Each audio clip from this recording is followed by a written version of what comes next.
Hi everyone. இன்றைக்கி நம்ம பார்க்க போகிறது பாவக்காய் காரக்குழம்பு. அதோட ரெசிபி தான். நாங்கள் வாங்கிட்டு வந்தது நல்லா நாட்டு பாவக்காய். அதில் இருக்கிற நல்லா விதைகள் எல்லாம் எடுத்துட்டு நல்லா உப்பில் நல்லா ஊற வச்சோம், கட் பண்ணிவிட்டு. அதுக்கப்புறம் இதை வாஷ் பண்ணி எடுத்துக்கோங்க. இப்போது கடாயில் கொஞ்சம் எண்ணெய் ஊற்றிக்கோங்க. நல்லா பாவக்காவை இந்த மாதிரி வதக்கி எடுத்துக்கோங்க. அதுக்கப்புறமா அதே எண்ணெயில் கடுகு சீரகம் போட்டு தேவையான அளவுக்கு பூண்டு போட்டுக்கோங்க. இந்த மாதிரி முழு பூண்டை போடும்போது நல்லாயிருக்கும் டேஸ்ட்டு அந்த குழம்புல.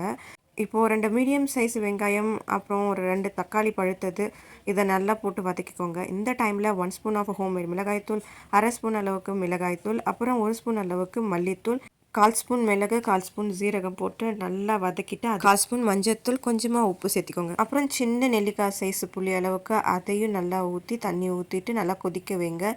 அதுக்கப்புறம் வதக்கி வச்ச பாவக்காய் சேர்த்து அதையும் கொஞ்சம் நல்லா வேக வைங்க.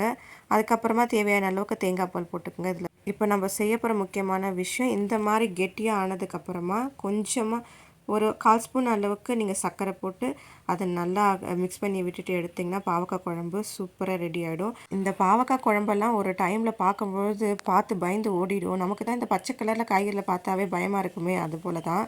இந்த மாதிரியான காய்கறிகளை சாப்பிட்றதுக்கு பயப்படுற பசங்களெல்லாம் ஹாஸ்டலில் சேர்த்து விடுங்க. ரொம்ப நாள் வேணாம், இந்த 10 நாள் போதும். அதிலே அவங்க எதெல்லாம் சாப்பிடாம அவாய்ட் பண்ணாங்களோ எல்லாத்தையும் சாப்பிட்ருவாங்க. என்ன குழந்தைங்களா, பயந்துட்டிங்களா? சும்மா சொன்னுங்க.